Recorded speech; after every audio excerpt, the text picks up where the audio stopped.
Então, hoje eu vou conversar nessa live do projeto Imuno Ensina com a professora Andréia Silva Walter de Aguiar, minha querida amiga desde os tempos de Sobral. A Andréia é graduada em odontologia, com mestrado em saúde pública pela Universidade Estadual do Ceará, doutorado em odontologia, é cirurgiã, trabalha na área de saúde coletiva, já foi professora em Sobral, é coordenadora de extensão, é coordenadora de extensão do campus do Porangabuçu, e é por isso que nós vamos conversar hoje sobre extensão universitária. Além de ser uma querida amiga que eu prezo muito, e obviamente não poderia deixar de esquecer para a gente conversar nessas lives que a gente tem feito, né? É um entusiasta desse projeto nosso, né? O Imuno Ensina. Ela, na verdade, viu nascer esse projeto, e esse projeto que já além de sair do muro da universidade, já saiu do muro até de Fortaleza. Nós fizemos ações lá em Tapipoca recentemente, né?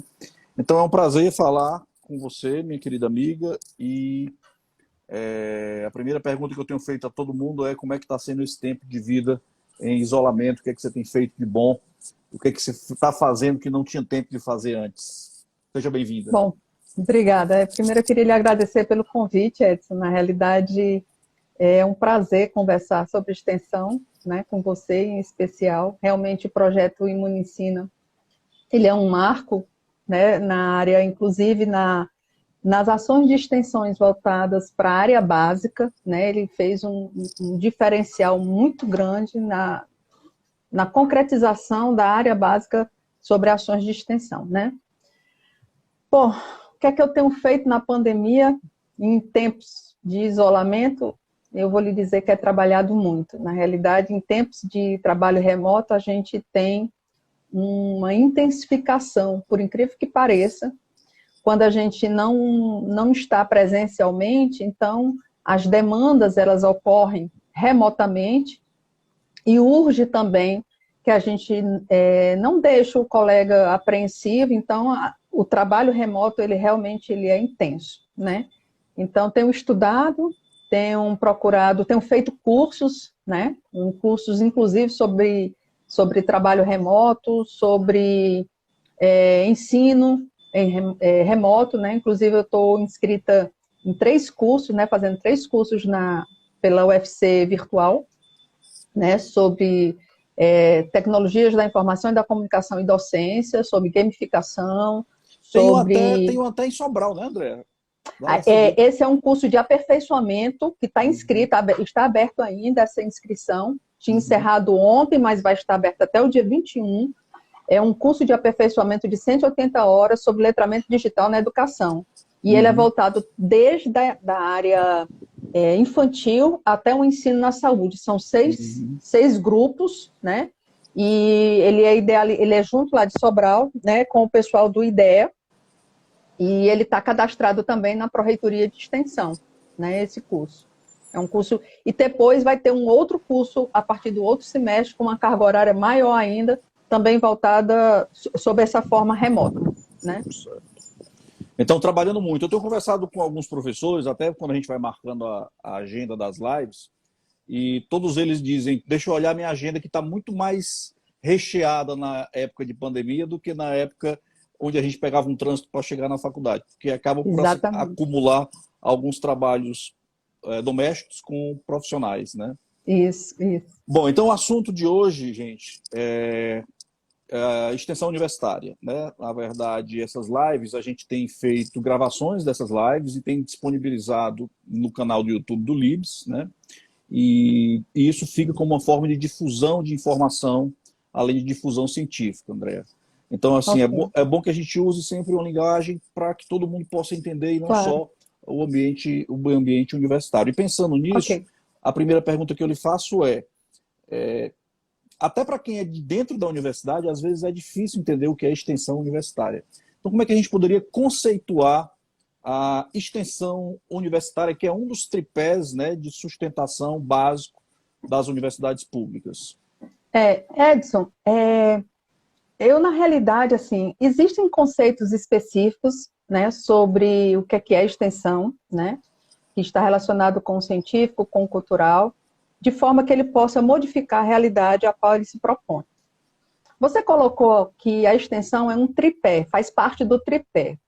Eu, particularmente, eu não gosto muito dessa visão, desse modelo de tripé. Eu vejo que a extensão é o produto daquilo que é produzido pela pesquisa e pelo ensino. É aquilo que você apresenta à comunidade, apresenta à sociedade, tá certo? O ensino e a pesquisa, de forma que possa modificar aquela realidade daquelas pessoas que estão vivenciando. Então, se você pegar, por exemplo, a sua ação de extensão, o projeto Imune Ensina, que ele levou a partir do conhecimento dos alunos de imunologia para dentro das escolas, veja a mudança, né, daqueles alunos que passaram a aprender esse conteúdo de uma outra forma, né, e que passaram, inclusive, a modificar, né, até o seu pensamento nas suas escolhas, no que tange, por exemplo, a uma escolha do Enem, né, como a gente havia já conversado anteriormente. Então, a extensão, ela tem essa finalidade, ela tem uma finalidade que não é a comunidade acadêmica, não é o docente, não é o discente. A finalidade da extensão é a comunidade externa, é a sociedade, né? Então, tudo que a gente produz dentro da universidade sobre ensino ou sobre a forma de pesquisa, ela é apreendida através dos processos de extensão. Certo. Muito interessante essa sua fala em relação à crítica ao tripé, é que nós temos vivenciado agora com a pandemia as consequências de não termos feito mais extensão, né? De não termos feito mais difusão científica, de ter ainda tantas perguntas que já são respondidas pela ciência há muitos anos, mas que para a sociedade ainda há ruído de informação. E aí envolve tudo, não só a pandemia, mas a pandemia também. Mas envolve os movimentos anti-vacina, os movimentos dos terraplanistas, as pessoas que não acreditam nos antibióticos, nos medicamentos, enfim, várias coisas. Você tem essa percepção também que era preciso ter feito mais extensão nas últimas décadas? O que é que eu tenho percebido? O que foi que eu percebi agora com a pandemia? Né? Na realidade, quando houve, né, com a chegada da pandemia, né, no nosso estado, vamos assim dizer, que a gente fez um levantamento sobre as ações de extensão, o que é que elas estavam fazendo para o enfrentamento da Covid, a gente viu que o ponto de vista deu uma caída. Oi, minha querida, falhou. Isso. Tranquilo. Bom, então voltando, né, você perguntou sobre a questão a falha talvez em ter feito pouca extensão, ter feito mais extensão como forma de mostrar a universidade para a sociedade.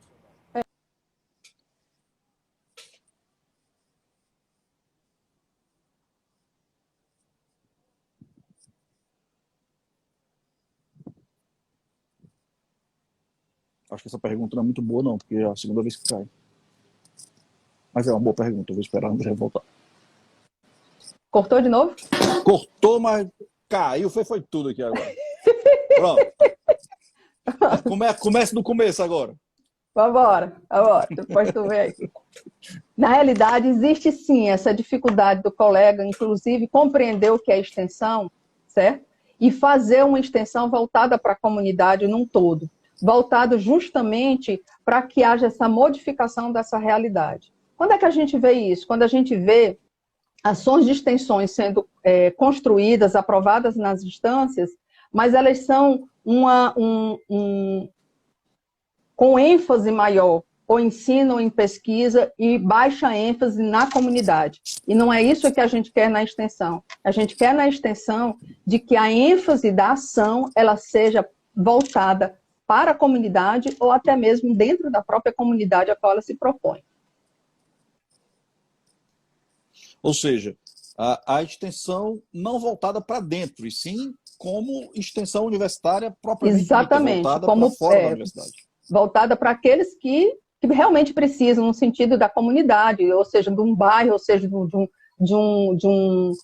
um asilo, né? Ou seja, dentro de uma escola, né? Mas para outras pessoas que não seja a comunidade interna. É claro que a gente também tem ações de extensão que são voltadas, que elas podem estar voltadas para a comunidade externa, mas isso tentando ampliar o todo da universidade.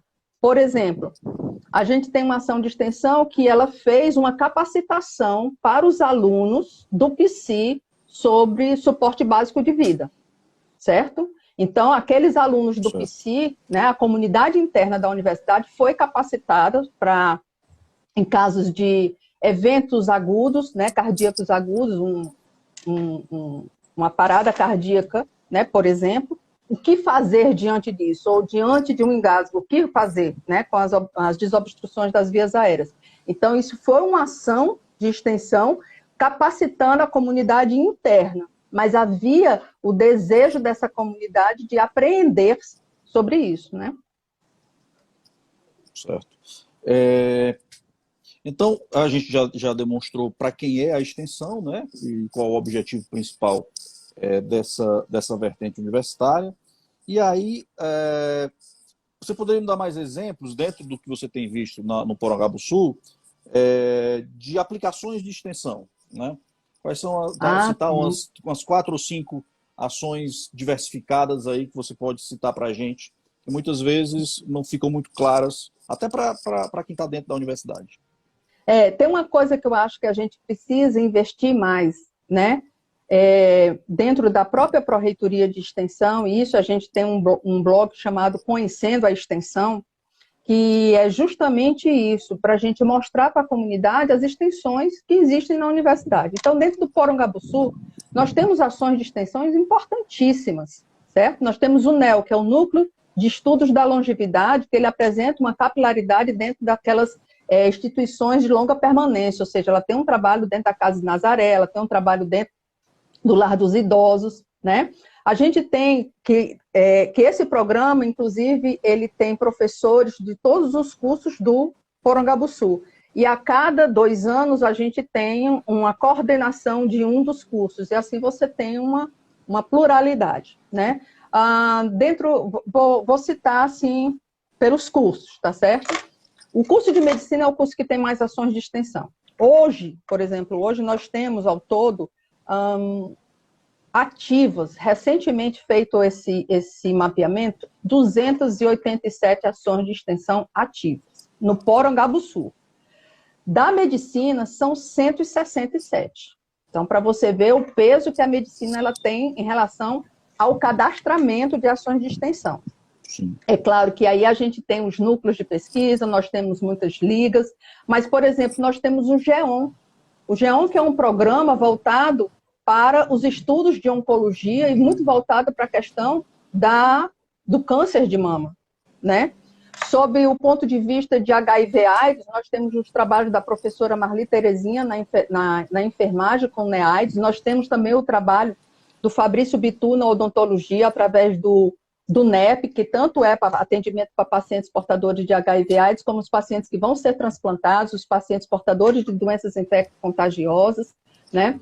Nós temos dentro da fisioterapia, que é uma particularidade da fisioterapia, a fisioterapia ela nasceu junto com a extensão. Como ela não tinha clínicas, qual foi a estratégia que os professores fizeram? Abriram projetos de extensão e os projetos de extensão caminhando junto com o ensino. Nada mais é do que uma curricularização, é você aplicar, ter atividades de extensão dentro da prática de ensino. A farmácia, a gente tem o LACT, que é o Laboratório de Análises Clínicas, a gente tem a Farmácia Escola, a gente tem ainda o GEPUIN, que é um grupo de estudos de medicamentos dentro da Farmácia Escola. Então, assim, a gente tem uma gama de ações de extensão que são importantes para a comunidade, e especificamente eu estou falando também ali aquela comunidade do Rodolfo Teófilo. Né? Que ela também deve ser muito assistida.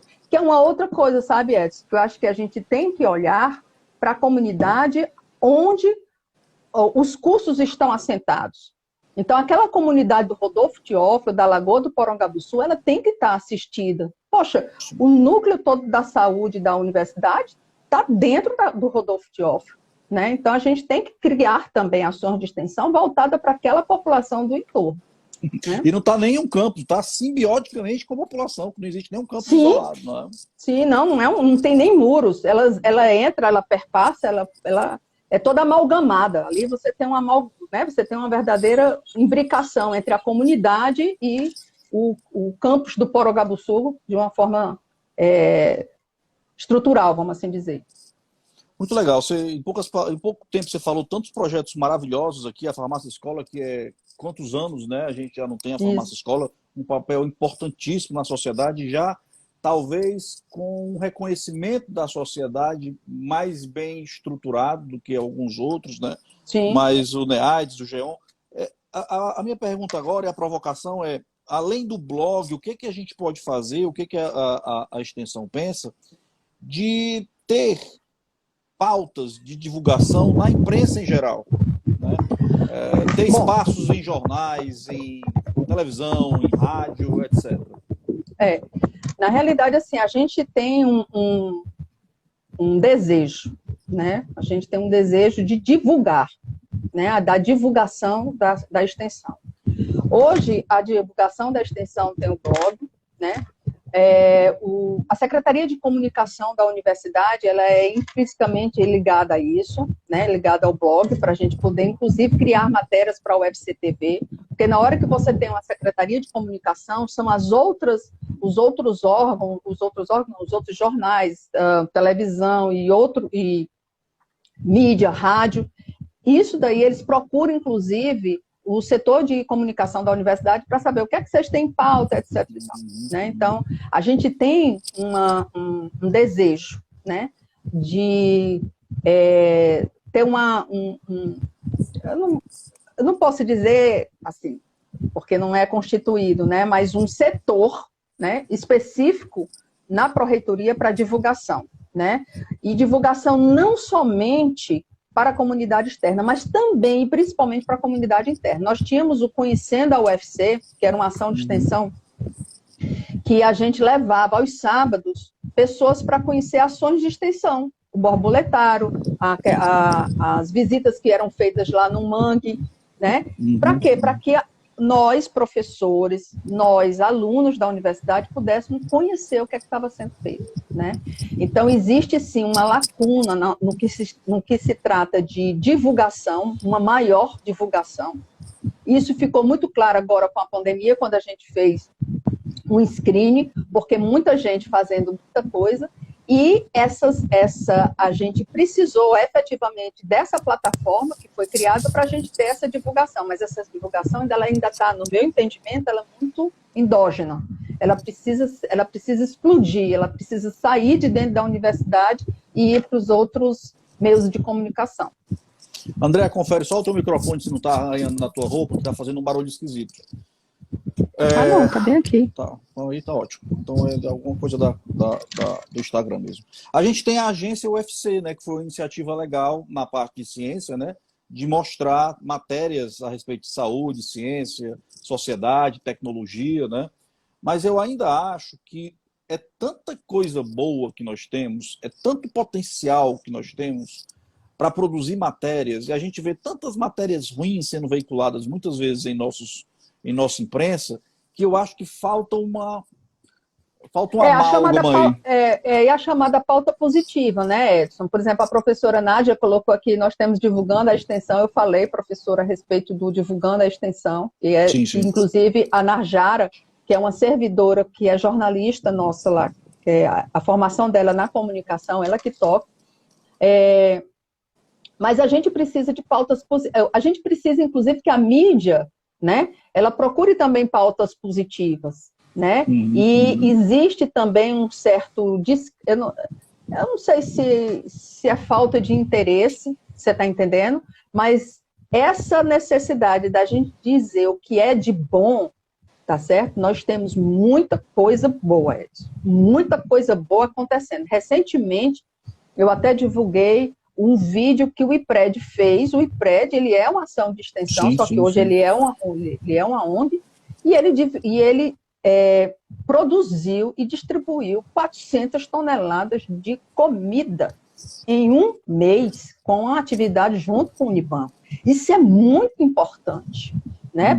Durante esse momento de pandemia, que as pessoas estão sem dinheiro, as pessoas estão com dificuldades de trabalho, você tem uma ação dessa magnitude, né? Associada ainda à iniciativa privada, né? Então, a gente também precisa dessa pauta que os próprios órgãos, né, a rádio, a TV, ela também precise nos alfinetar, vamos assim dizer, para essa pauta positiva, né? Sim. É como se a gente estivesse contando os que sobreviveram, né? Eu sei. Na verdade, isso é um obstáculo a ser ultrapassado, né? Na verdade, nós precisamos talvez estimular também as pautas positivas. Eu tenho visto alguma coisa, mas muito tímida ainda na mídia local, mas a angústia que me dá, e deve dar muito mais em você que conhece todos os projetos, é que a potencialidade é muito grande. A extensão... O alcance da Universidade Federal, tá certo? Sob o ponto de vista da extensão, ele está em todos os municípios. Né? Então, praticamente, inclusive com a questão os campi, né, do interior, Sobral, Quixadá, Russas, né? A gente tem uma capilaridade importantíssima da extensão no estado do Ceará. E como eu disse, falta gente que não depende somente da gente, né? Depende também do outro demandar essa informação. Mas a gente tem, sim, essa necessidade de divulgar o que tem muita coisa boa, tem muita ação importante. Nós temos ações de anos, de 20, 25 anos, Edson. Tem ações que estão comemorando seus 15 anos. Né? O Imunicina já tem quantos anos, sim? Mas acho que foi em 2014. Foi quando você chegou? Foi logo depois, talvez 2014, tem 6, 7 anos, né? 6, 7 anos, né? Então, no instante, passa muito rápido. Passa rápido. Em Sobral também, né? Nós tivemos muitas experiências exitosas de extensão. Tem o nosso colega dentista lá, que é o Sorriso Positivo, né? O Sorriso Positivo, que até agora é a única ação de extensão de odontologia cadastrada, né? Na UFC cadastrada, que atende diretamente a população, exclusivamente a população portadora de HIV/AIDS, né? É um trabalho muito bonito que o César faz lá em Sobral. Sim. Na verdade, o Libs, ele tem tentado, o Libs já tem aí mais de 15, né? Isso. O Libs tem tentado mudar um pouco diante do que está acontecendo para olhar mais para fora da universidade, né? A gente produziu e já formou muita gente. Sim. Mas eu acho que é papel meu, como coordenador do Libs, tentar produzir difusão científica de qualidade agora, saindo um pouco de dentro dos laboratórios e mostrando o que a gente faz. E é por isso a ideia dessa live, desse Instagram e do nosso canal lá no YouTube. Agora eu vou tocar num ponto meio nevrálgico, né, que são as ligas acadêmicas, né? As ligas, elas ficaram...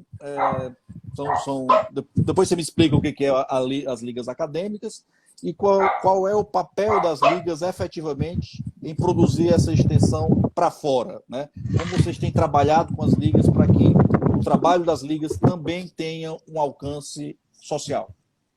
Bom, Edson, o que são essas ligas, né? Porque as ligas, na realidade, a primeira liga no Brasil, ela foi criada em 1902, pasme, certo? Que era uma liga de infectologia lá no Rio de Janeiro, certo?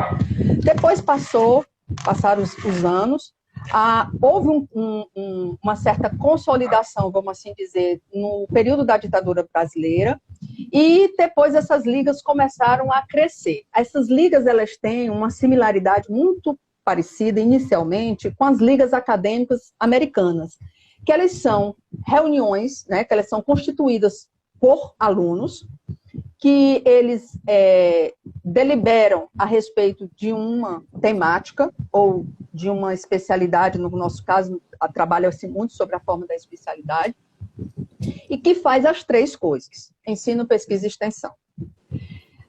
Se a gente for ler a documentação que tem na Associação Brasileira de Ligas Acadêmicas de Medicina, a ABLAM, que foi constituída em 2006 foi. Houve um congresso brasileiro de clínica médica e ali foi fundada a Associação Brasileira de Ligas Acadêmicas.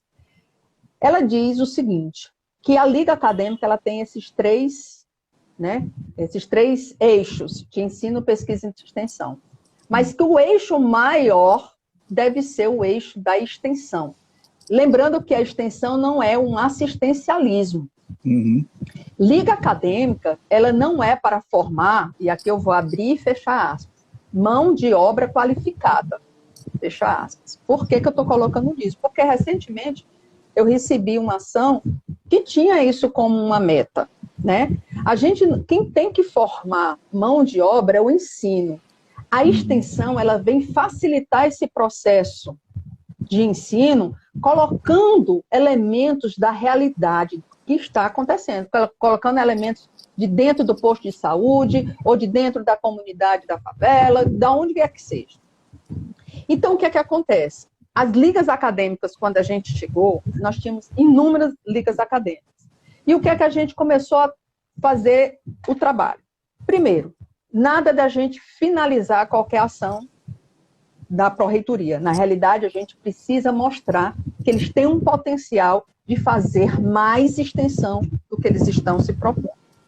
Por que eu estou colocando isso? Porque, às vezes, a Liga ela diz, não, eu vou fazer um evento no shopping, ou eu vou fazer um evento na praça, e ali é a minha atividade de extensão. Não, ali é um evento, certo? A atividade de extensão é uma atividade contínua. Para você ser um projeto, para você ser um programa, você tem que ter atividade contínua. Você não pode ter algo pontual. E aí, o que é que aconteceu? A gente teve essa conversa, né, na medicina, especificamente na medicina, porque é a maior quantidade. Eu me afastei. Quando eu voltei, né, o que foi que eu me deparei? Eu me deparei com o curso de enfermagem com a mesma quantidade de ligas do que um departamento. A gente tem um departamento da medicina que tem 11 ligas formatadas e a gente tem um curso de enfermagem com 11 ligas, né? E a gente precisa, e eu vou lhe dizer uma coisa, o pessoal da enfermagem faz um trabalho de extensão belíssimo, belíssimo, acho que é da própria natureza do curso deles também. Eu vou aí, conversar, só lhe atrapalhando, eu vou conversar com a professora Sasha, que ela trabalha com doenças... Sim. Sasha Paula. Exatamente. Estigmatizantes. Isso, vou conversar com ela semana que vem sobre o projeto dela, parece ser bem legal. Muito, muito interessante, muito de doenças estigmatizantes, da Paula Sasha, né? Isso. Então, o que é que acontece? O que é que tá acontecendo no país? E, efetivamente, a gente já começou o início de uma discussão dentro da pró-reitoria, porque as ligas acadêmicas, elas têm que ter uma regulamentação, tá certo? E eu confesso para você que só hoje, eu baixei 18 regulamentações de Universidade Federal, universidades estaduais, né, para a gente se apropriar, né, a respeito disso, para a gente discutir internamente e discutir com a comunidade, especificamente com os cursos que tem as ligas, sobre o que é liga acadêmica e como é que a gente vai normalizar essas ligas dentro da pró-reitoria. Não sei se vai ser agora, se vai ser adiante, é um processo de uma conversa, de um diálogo, né, de uma construção conjunta, né, porque é necessário, pois as ligas têm umas particularidades. Por exemplo, os alunos é que decidem o que eles querem montar, né? Isso faz parte da natureza da liga. É uma constituição de alunos que se unem e dali eles elegem um professor docente para conduzir, né? Uma outra coisa que tem é a questão dos regimentos, dos estatutos, das normas internas.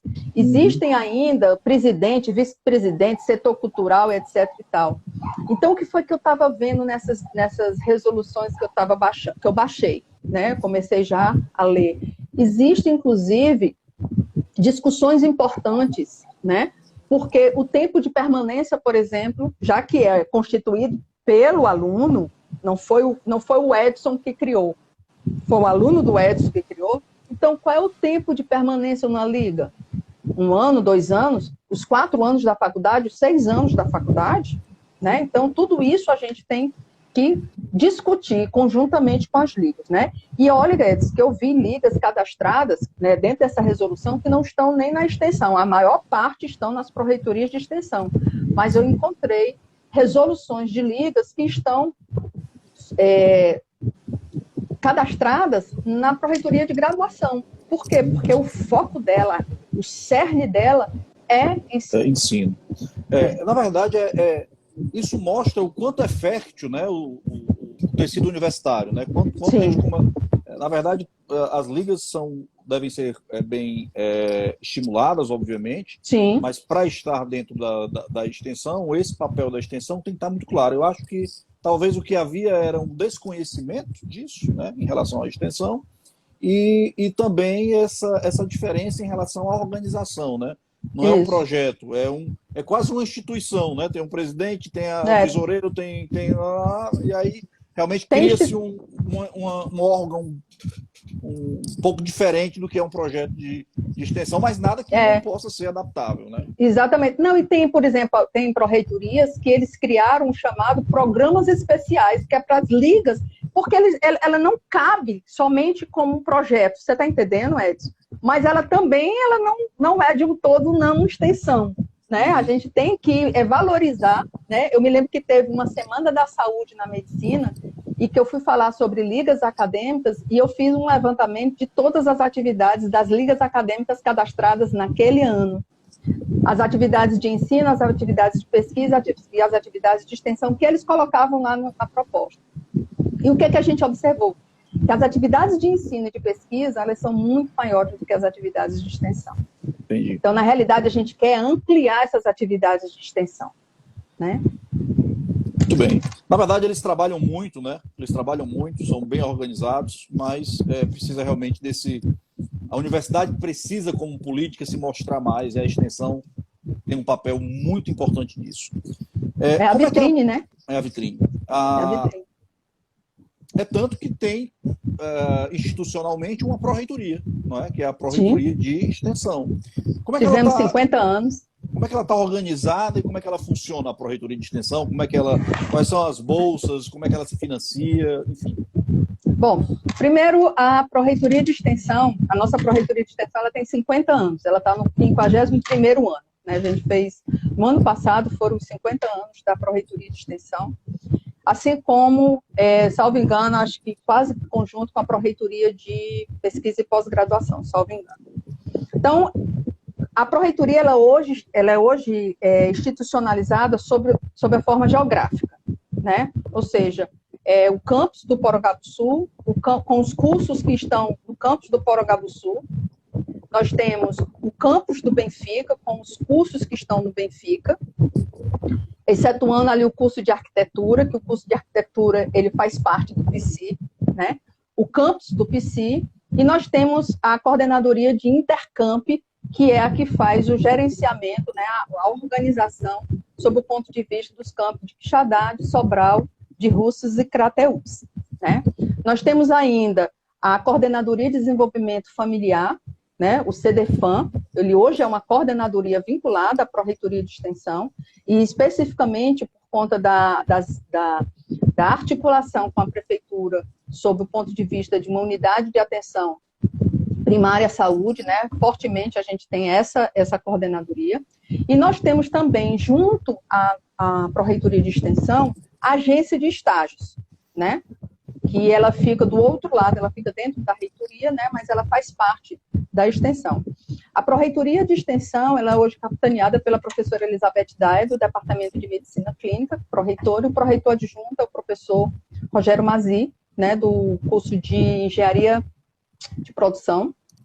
Nós temos a professora Nádia, do PSI, que ela é do DET. Nós temos a professora Lara Campelo, que ela é da FEAC, ela é quem lidera a equipe do Benfica, e nós temos o professor Bernardo, do curso de fisioterapia, que é o coordenador do CDFAM, né? E o Rogério, ele além de pró-reitor adjunto, ele é da agência de estágios, ele é o coordenador da agência de estágios, né? Então, hoje, a pró-reitoria, ela é articulada sob o ponto de vista geográfico, né?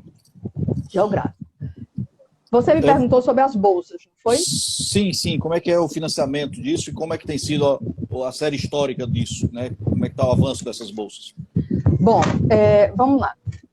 A primeira coisa é que a pró-reitoria ela não tem autonomia financeira, né? Nós não temos autonomia financeira, ou seja, nós não temos dinheiro.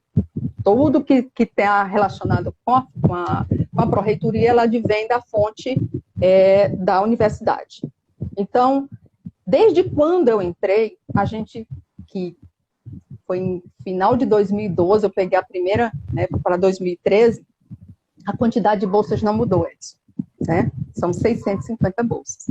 E a quantidade de ações de extensão cresceu bastante, né? Então, eu posso falar pelo campus do Porongabuçu, como foi que eu encontrei e o que foi que eu fui, né, fazendo, né, de forma que eu pudesse contemplar um maior número de ações de extensão. É claro que a gente tem ações de extensão extremamente fortes, pesadas, né, que precisam mais de um bolsista. Mas, a grosso modo, a gente resolveu, aos poucos, conceder a partir do processo seletivo uma bolsa para ação de extensão, a partir de um processo que está bem esclarecido nos editais, né? Houve uma evolução também no edital, cada vez mais claro, e o processo de seleção também, ele feito remotamente, de uma forma que a gente não tem interferência nenhuma, né? Ele é todo feito online, através dos pareceristas ad hoc. Muito bom. Você vê ou vocês discutem na Pró-Reitoria alguma possibilidade de captar recursos da iniciativa privada para financiar projetos de extensão? Na realidade, quando você faz o cadastramento da ação de extensão, existe lá uma possibilidade da própria ação de extensão ela captar recursos e ela informar o recurso através das parcerias. E uma das coisas é se a parceria ela é financeira, né? E a partir disso daí fazer os convênios com a universidade para que o recurso entre e seja encaminhado para a ação de extensão. Mas a gente não tem nenhuma articulação específica para central. Não tem. Apesar da gente já ter visto alguns movimentos, por exemplo, se você for ver o Unicamp, mas o Unicamp é estadual, justamente de fazer um fundo específico de extensão para captar recursos e desses recursos a gente conseguir mais bolsas, a gente ampliar isso daí, né? Mas isso daí perpassa sobre o ponto de vista jurídico, né? Isso aí é algo que tem que ser discutido muito profundamente com o setor jurídico da universidade. Não é algo assim tão fácil. Sim. Apesar de não ser trivial, é muito importante, né, André? Porque a gente vê o crescimento do número de ações, a sociedade demandando isso cada vez mais, e eu imagino a angústia do processo seletivo desse com a quantidade de bolsas tão pequena, né, para a universidade inteira. Isso. Existe um convênio da Pró-Reitoria de Extensão com o Instituto José Frota? Como é que isso se deu? É o seguinte, o Instituto Dr. José Frota é uma autarquia, certo? E as ações de extensão, elas iam, né, elas executavam as suas ações lá dentro, como a Liga de Cirurgia, a Liga de Traumatologia, a Liga de Cirurgia Bucomaxilo, a Liga a qual eu coordenava, que era a Liga de Odontologia Hospitalar, a Liga da professora Isis, que é uma liga fantástica sobre transplante e enfermagem, é a Liga de Transplante e Enfermagem. Mas acontece que o Instituto do Dr. José Frota, ele resolveu normatizar, porque isso acontecia com várias instituições. E uma das coisas que precisava ser normatizado era justamente a presença das ações de extensão dentro do hospital. E que de início a gente passou quase um ano sem ter ações lá dentro, porque foi bloqueado, né? E a gente, então, entrou com um diálogo junto da direção do hospital, junto com o pessoal do CEPESC, que é o Centro de Pesquisa, falando a respeito do que era extensão, quais eram as ações de extensão. E aí surgiu um convênio que foi assinado, né, pela Universidade Federal do Ceará e pelo Instituto Dr. José Frota. É o único convênio que ainda existe, salvo engano, não sei se a UES já fez, que é específico para as ações de extensão, porque a gente deixa claro que é para ações de extensão e não é para fins de estágio. Por quê? Porque a lei de estágios, ela tem uma série de senões que a iniciativa pública, né, que o setor público, eles só vou aceitar estágio se for estágio curricular, né? Então, a extensão, ela não é estágio. A extensão, como eu disse, a extensão é para a comunidade. O estágio não, o estágio, quem é o beneficiado do estágio é o aluno, né? Então, a gente tem essas duas ponderações. E aí a gente fez esse convênio, então existe esse convênio. E para uma ação de extensão ir ao Zé Frota, né, ele pode até ir, mas ele vai ter que entrar com um processo e o pessoal lá do Zé Frota, ele nos requisita para saber se aquela ação está cadastrada, quem são. É toda uma normatização que a gente tem nesse diálogo direto com o pessoal do IJF. André, muito interessante isso, né? Porque, na verdade, eu imagino o trabalho de vocês, eu vou lhe perguntar nesses 8 anos, 7, 8 anos que você está à frente desse processo, há uma necessidade de talvez separar um pouco a extensão, isolá-la, para deixar o conceito de extensão muito claro. Porque na nossa conversa aqui, rapidamente a gente chega à conclusão que querem misturar a extensão com estágio, querem misturar a extensão com ensino, com pesquisa, com ensino, né? Então, como é que se deu esse trabalho? Como é que vocês discutiram isso a nível de pró-reitoria? A palavra não é catequizar, mas informar o papel e a importância da extensão e como ela é importante, ela por si só, obviamente, imbricada em todas as ações de produção de conhecimento da universidade. Na realidade, Edson, a gente não tem como isolar, como você colocou, né? A extensão, como eu disse, eu não entendo a extensão como tripé, eu entendo a extensão como um produto. Então, sob o meu ponto de vista, eu penso que ela amalgama, certo? As ações de extensão amalgamam o ensino, amalgamam a pesquisa, amalgamam o estágio. Agora, a gente tem que entender quem é, como eu disse, o beneficiário, né, o beneficiado desse processo, do processo de ensino, do processo de pesquisa, do estágio e da extensão. Eu acho que se a gente tiver isso muito claro, para quem a gente está trabalhando, a gente tem sim isso muito mais tranquilamente dizer isso é extensão ou isso não é extensão, isso é estágio, né? Então a gente procura sempre trabalhar sobre esse ponto de vista, eu especificamente, para quem essa extensão está trabalhando, qual é o fulcro dela, é para o docente, é para o discente ou é para a comunidade que ela está indo lá? Entendo. Existem números de pessoas que são impactadas com o projeto de extensão, ou vocês não têm esse número? Tem sim, a gente tem, eu não posso lhe dizer agora de cabeça, Edson. Inclusive a gente colocou, esses dados a gente tem justamente por conta do anuário estatístico. Todas as nossas informações, elas vão anualmente para o anuário estatístico a respeito de quantidade de ações de extensão, por modalidade, por unidade acadêmica, né? Se é FAMED, se é FOI, se é hospital universitário, se é centro de ciência, a gente tem tudo isso, mas possa ter certeza que a quantidade é superior a 1 milhão de pessoas. 1,5 milhão. Fantástico, simplesmente fantástico. André, nós, como somos formados em odontologia, passamos pelo CDFAM, e eu tenho um carinho muito grande por aquele local, né?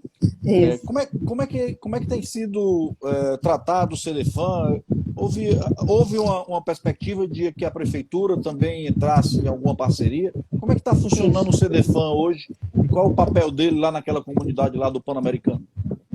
O CDFAM, ele realmente tem uma inserção importante naquela região do Pan-Americano, Planalto PC, né? Existe uma situação muito conflitante, que é a situação da violência entre os grupos, né? Que quem está num grupo não pode passar para o outro setor, né?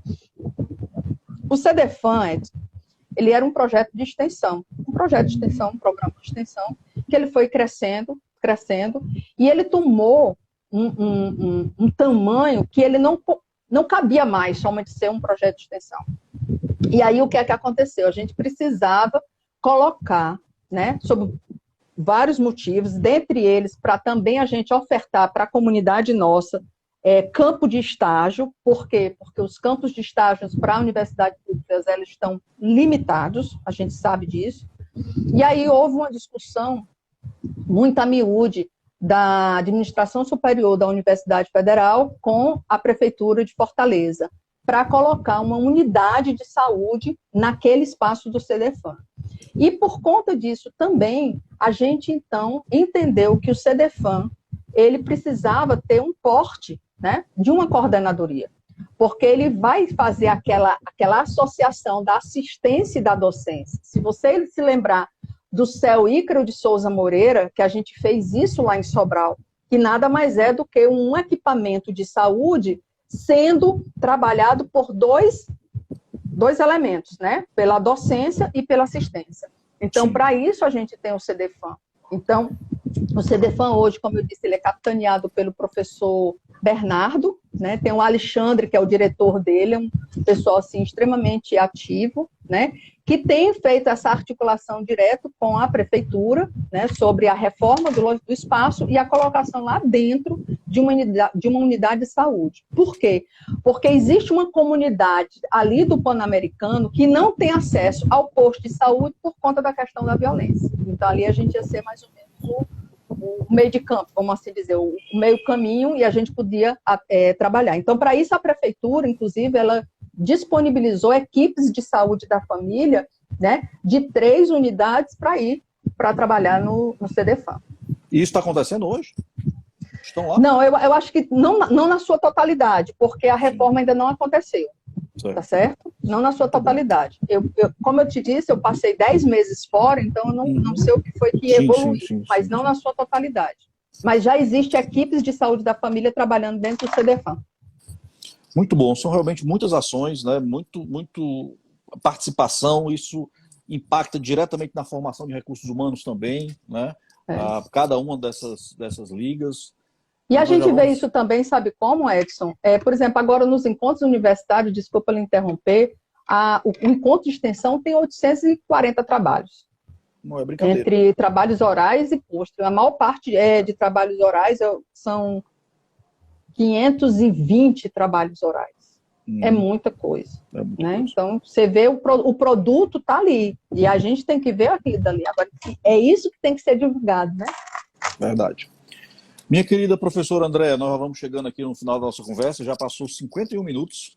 Passa rápido quando senhora, a gente rápido. Conversando coisa boa, passa ligeiro demais. Mas antes eu quero que você fale a gente falou muito de divulgação, né? Do que é a revista Extensão em Ação, né? Como é que ela funciona, qual é a periodicidade dela, se ela já está institucionalizada, enfim, fala um pouco dessa revista. A revista Extensão em Ação, na realidade, ela começou em 2001, e aí ela teve um período, era só de papel, né? Naquela época a gente não tinha edições eletrônicas, era só papel, e ela passou um tempo sem produzir. Depois ela teve, então, o início na sua editoração eletrônica, e ela constitui-se um projeto estratégico da Pró-Reitoria, ela é um projeto de extensão estratégico da Pró-Reitoria sob o ponto de vista de divulgação. A revista Extensão em Ação, a gente está como editora-chefe também desde há 2 anos atrás, 2017, 2018, né? E a gente resolveu fazer algumas modificações, né? Inclusive com o portal do Periódicos, com o OJ3, para ter um layout melhor. A gente já tem o DOI atrelado a cada um dos artigos, as últimas 4 edições já tem os DOI, e hoje ela tem 2 edições, né? Uma no primeiro semestre, uma no segundo. Este ano, a gente vai fazer um lançamento de um edital específico, uma chamada de um número específico, eu quero ver se a gente começa já a colocar 3 edições por ano. Né? E aí eu convido a comunidade acadêmica, especialmente os professores, para se fazerem pareceristas, né, quando a gente solicitar e retornar esses pareceres, porque eles são importantíssimos para a gente dar vazão ao fluxo, né, dos manuscritos que estão submetidos. Né?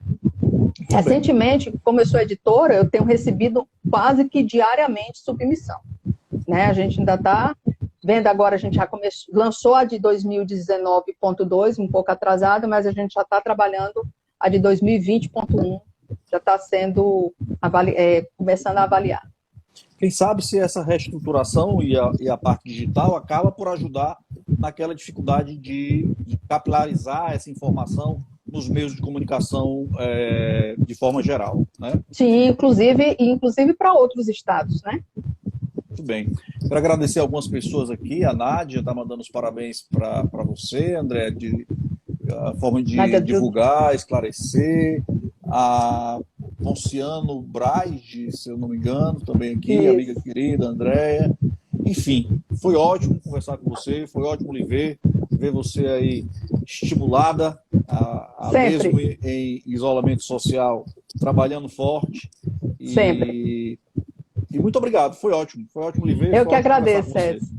Eu que agradeço. E eu vou lhe dizer uma coisa, a gente vê esse pôr do sol através dessa varanda do seu apartamento, é fantástico, viu?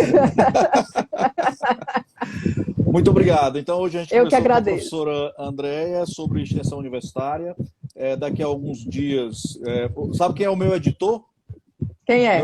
É o Edson Júnior. Ele é que faz a edição, ajusta o som, Sério? Olha prepara que e depois joga maravilha. mas Bom tem saber, viu? mas tem um custo, tem um custo. É bom saber, viu? Foi bom demais conversar. Depois vocês podem encontrar essa conversa lá no canal do Libs. Se inscrevam. E uma boa noite para todos. Mais uma vez, obrigado, Andréia. Tchau, tchau. Boa noite. Eu que agradeço. Tchau, tchau.